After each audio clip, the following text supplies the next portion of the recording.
Hello friends, मैं कमलेश कबीर आपका फिर स्वागत करता हूं वैदिक मैथमेटिक्स के इस नए एपिसोड में। जैसे कि पिछले कुछ एपिसोड से हम सीखते आ रहे हैं कि मल्टीप्लाइज हमें कैसे करना है। तो मल्टीप्लाइज में हमने सीखा कि 2 डिजिट्स के मल्टीप्लाई कैसे करने हैं, फिर 3 डिजिट्स के कैसे करने हैं। उसके बाद में हमने सीखा स्क्वायर कैसे फाइंड किया जाता है, और स्क्वायर में भी हमने 2 पार्ट में इसको डिवाइड करके देखा। एक 2 डिजिट्स के नंबर्स के स्क्वायर और दूसरा जो था 100 से लेकर 99 तक, या इसको हम कह सकते हैं कि 3 डिजिट्स के स्क्वायर कैसे फाइंड करने होते हैं। उसके बाद में हमने सीखा कि स्क्वायर रूट कैसे फाइंड किया जाता है। तो उसके लिए हमने यूनिट प्लेस पे कुछ नंबर्स थे, फिर उनको हमने आइडेंटिफाई किया, और आइडेंटिफाई करने के बाद में हमने उसको बड़े आसानी से हम स्क्वायर रूट फाइंड करना सीख चुके हैं। आज के इस एपिसोड में हम सीखेंगे कि क्यूब कैसे फाइंड करें, क्योंकि जब क्यूब की बात आती है तो वहां पे पावर जो है वो 3 होती है, और 3 पावर का मतलब हो गया कि अब हमें इसको किसी भी नंबर्स को जिसका क्यूब हमें फाइंड करना है उसको 3 टाइम्स हमें मल्टीप्लाई करके देखना है। जैसे 11 की हम अगर बात करें, जैसे 11 का हमने क्यूब फाइंड करना है तो 11 को पहले 11 से मल्टीप्लाई करना है, फिर जैसे उसका 121 मिलता है, फिर उसको 121 को हमने मल्टीप्लाई करना है 11 से, तो फिर वहां पे आ जाता है 133 और 1331। तो यहाँ पे जो कैलकुलेशन है उसका दायरा जो है वो लगातार बढ़ता चला जाता है। लेकिन इससे बचने के लिए वैदिक मैथमेटिक्स ये कहते हैं कि हम सीधा एक फॉर्मूला लें, उस फॉर्मूले में वैल्यू पुट करें, और सीधा ही जो है हम क्यूब का किसी भी नंबर का क्यूब फाइंड करना सीख ले। तो अब हम ज्यादा डिले नहीं करेंगे और सीधा अब हम बात करते हैं कि क्यूब कैसे फाइंड किया जा सकता है, और वो भी बिल्कुल ईजी वे में। तो पहले हम देखते हैं कि 1 से लेके 10 जो नंबर्स हैं काउंटिंग के शुरू के, जिनके इस क्यूब जो है वो हमें याद रखने की जरूरत होती है, पहले हम उनके क्यूब ही देख लेते हैं, उनको ही हम समझ लेते हैं। तो सबसे पहले हम देखते हैं, जैसे क्यूब की अगर हम बात करें तो 1 का क्यूब हमने यहां पे राइट डाउन किया, तो 1 का क्यूब का मतलब हो गया 1 मल्टीप्लाई बाई 1 मल्टीप्लाई बाई 1। तो यहां पे 1 1 जा 1, और 1 को फिर हमने मल्टीप्लाई किया तो 1, तो 1 का क्यूब हो गया 1। उसके बाद में क्योंकि ये याद रखने वाले क्यूब हैं तो 2 का क्यूब जो होता है वो है 8, 2 2 जा 4, 4 2 जा 8। उसके बाद में हम देखते हैं 3, तो 3 का क्यूब जो है वो है 27। 3 को हमने 3 से मल्टीप्लाई किया, 3 3 जा 9, और 9 को फिर हमने 3 से मल्टीप्लाई किया 27। उसके बाद में आता है 4, 4 का जो क्यूब है वो है 4 4 जा 16, 16 को हमने 4 से किया तो 64। आपको यहाँ पे ये समझना होगा, स्क्वायर का मतलब 4 4 जा 16, हमने 2 टाइम्स ही इसको मल्टीप्लाई करना होता है, लेकिन क्यूब में जो है वो हमें 3 टाइम्स मल्टीप्लाई करना होता है। उसके बाद में 5 की अगर हम बात करें तो 5 का जो क्यूब होता है वो है 125।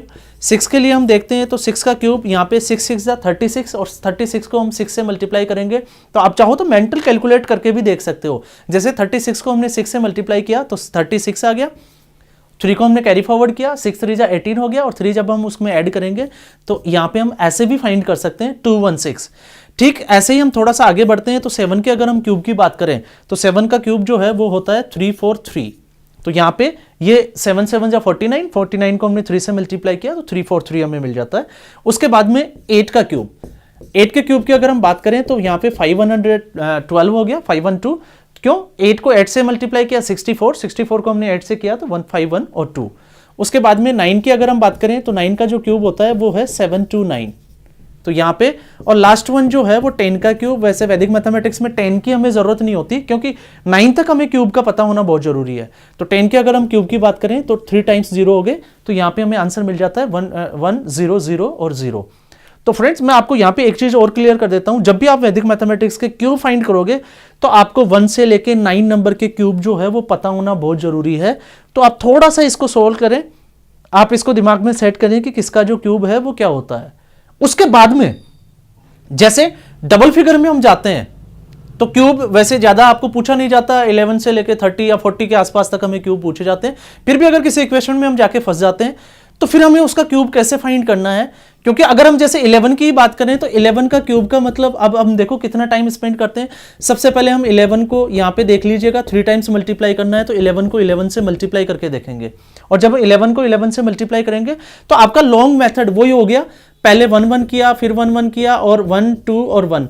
फिर जैसे 1 2 1 हमने फाइंड किया तो 1 2 1 को फिर हम 11 से मल्टीप्लाई करेंगे, फिर 1 को हम इसमें 1 2 1 हो गया, फिर इसको हमने वही 1 2 1, और फिर हम जाके जो है वो इसका आंसर निकालते हैं। तो यहाँ पे ये बहुत लॉन्ग मेथड हो जाता है, जिसमें टाइम भी बहुत ज्यादा लग जाता है, और साथ में कई बार ये होता है कि ऐड करने में या कुछ कैरी करने में कुछ छूट जाता है, तो फिर मिस्टेक होने के चांसेस ज्यादा होते हैं। तो पहले तो हमें जरूरत है क्यूब सीखने से पहले कि हमें 1 to 9 आपको क्यूब पता होना जरूरी है, और जब हमें ये पता है तो फिर उसके बाद में वैदिक मैथमेटिक्स इसके बारे में क्या कहती है वो अब हम थोड़ा सा समझ लेते हैं। तो फ्रेंड्स, अब हम बात करते हैं टू डिजिट्स की, जैसे 11 यहां से 10 के बाद में जो फिगर शुरू होते हैं उनका क्यूब हमें कैसे फाइंड करना है, तो उसके लिए वैदिक मैथमेटिक्स क्या कहता है उसको थोड़ा सा हम समझ लेते हैं। जैसे हमें मान लो 11 का क्यूब फाइंड करना है, तो वैदिक मैथमेटिक्स के अकॉर्डिंग अब आपको इसको थोड़ा सा समझना है। इसको हमने वैदिक मैथ्स में जाएंगे तो उससे पहले इसको एक बार आप a मान लीजिए और इसको जो है वो अज्यूम कर लीजिए b।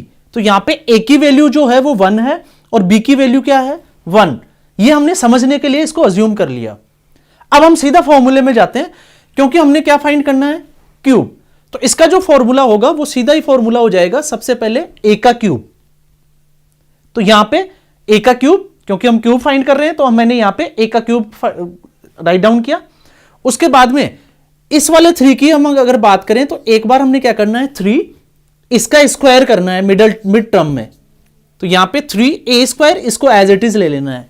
तो यहां पे हो गया 3a²b। ठीक ऐसे ही एक बार b के साथ स्क्वायर लेना है हमने, तो 3a को हम एज इट इज ले लेंगे और b का स्क्वायर, और लास्ट में जो है वो b का क्यूब। इस स्टेप को समझना बहुत जरूरी है, चाहे हम उस तरफ से ले चाहे इस तरफ से ले।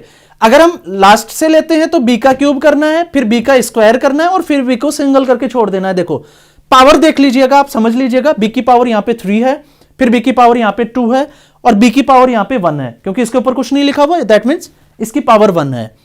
यहां से इसको देखो a की पावर 1 है, यहां 2 है और यहां 3 हो जाती है। तो b की जो है वो वैल्यू अगर उस तरफ से देखेंगे तो पावर डिक्रीज हो रही है और a की जो है वो इंक्रीज होती जा रही है। तो a क्यूब 3a²b 3ab² और b क्यूब। अब हम इसको सीधा समझते हैं कि हमें 11 का क्यूब फाइंड करना है। तो यहां पे ये थोड़ा समझने के अकॉर्डिंग मैं आपको यहां पे राइट डाउन करके बता रहा हूं, तो ये थोड़ा सा आपको लेंदी लगेगा, लेकिन जब आप प्रैक्टिस में जाओगे तो ये लेंदी है नहीं। तो यहां पे a का मतलब क्या हो गया 1, तो हमने 1 का क्यूब किया, 3 का 3 रख दिया, a की वैल्यू यहां पे कितनी है, और जैसे कि इनके बीच में कोई साइन नहीं है तो मल्टीप्लाई, तो 1 का स्क्वायर और b की वैल्यू भी क्या है 1। ठीक ऐसे ही अब हम नेक्स्ट स्टेप पे जाते हैं। 3 इंटू a की वैल्यू 1 है और b की वैल्यू 1 है, तो 1 का हमने स्क्वायर कर दिया, और लास्ट में जो है वो b की वैल्यू 1 है तो 1 का हमने क्या कर दिया cube. According to this formula हमने यहां पे ये वैल्यू पुट की है, और जब हमने ये वैल्यू पुट की है अब हम जैसे मर्जी इसको सॉल्व करें, चाहे राइट हैंड साइड से करें चाहे लेफ्ट हैंड साइड से करें। जैसे 1 का क्यूब जो है वो 1 होता है तो हमने 1 कर दिया। यहां पे देखो 1 का स्क्वायर 1 होता है, 1 को 1 से मल्टीप्लाई किया तो 1 हो गया, और 1 को 3 से किया तो 3 हो गया। यहां पे अगर हम देखते हैं 1 का स्क्वायर 1 होता है तो 1 1 जो 1 हो गया, 1 को 3 से मल्टीप्लाई किया तो 3 हो गया, और 1 का क्यूब 1। तो अब हम इसको राइट डाउन लास्ट से स्टार्ट करेंगे। जैसे यहां पे हमने 1 किया, यहां पे हमने 3 लिखा, फिर यहां पे 3 लिख दिया और यहां पे 1 लिख दिया, तो 11 का जो क्यूब आ गया वो हमें मिला है 1 3 3 और 1। तो यहां पे एक बार फिर मैं रिपीट कर रहा हूं, अकॉर्डिंग टू वैदिक मैथमेटिक्स आपको अज्यूम करना है a और b। a का क्यूब 3a²b 3ab² और b का क्यूब, जैसे कि हमने बात की थी। अगर हम राइट हैंड साइड से लेते हैं, जैसे b है तो b का क्यूब, फिर b की पावर 2 हो गई, फिर b की पावर 1 हो गई, और इसके साथ में हमने शुरू कर दिया a की पावर इंक्रीजिंग वैल्यू में। अब हम इसको थोड़ा सा नेक्स्ट स्टेप में जाते हैं। तो यहां पे देखो 11 में हमने वैल्यू पुट की अकॉर्डिंग टू दिस फॉर्मूला, और फिर उसके बाद में हमें आंसर मिल गया 1 3 3 और 1। अब हम थोड़ा सा आगे बढ़ते हैं, जैसे अब हम बात करते हैं 12 की। तो अब हम इसको शॉर्ट फॉर्म में इसका आंसर निकालेंगे। तो अब हम इसको जो है वो रिपीट नहीं करेंगे फॉर्मूले को। आपको पता है 1 का मतलब a हो गया और 2 का मतलब b हो गया। तो सबसे पहले 1 का क्यूब, फिर हमारा 3a²b, तो 3 इंटू 1 का स्क्वायर और ये हो गया आपका 2। फिर उसके बाद में 3 इंटू a कितना है आपका 1, लेकिन यहां पे b का हमने स्क्वायर कर देना है और लास्ट में 2 का हमने क्या कर देना है क्यूब कर देना है। अब हमें सीधा ही 8 का क्यूब जो 2 का क्यूब जो है वो कितना हुआ 8। यहां पे हम देखते हैं 2 2 जा 4 4 3 जा 12, यहां पे 2 1 जा 2 2 3 जा 6, और यहां पे 1 का क्यूब हो गया 1। अब हमने क्या करना है, अब हमने इसका आंसर निकालना है। तो सबसे पहले यहां पे लास्ट नंबर क्या हो गया 8, यहां पे इसका लास्ट नंबर क्या है 2। अब हमें यहां से समझने वाली बात है, क्योंकि 1 में वो चीजें आई नहीं थी। अब यहां पे 12 के क्यूब में हमें वो चीजें फेस करनी पड़ रही है, क्योंकि यहां पे है 12, तो 12 हमने नहीं लिखना, सबका हमने यूनिट प्लेस लिखना है, और बाद में जो बच गया उसको हमने कैरी फॉरवर्ड कर देना है, नेक्स्ट नंबर में उसको एड ऑन कर देना है। तो यहां पे मैं राइट डाउन करूंगा 2, 1 को जो है वो मैं कैरी करूंगा 6 के साथ में, तो ये हो गया आपका 6 + 1 = 7।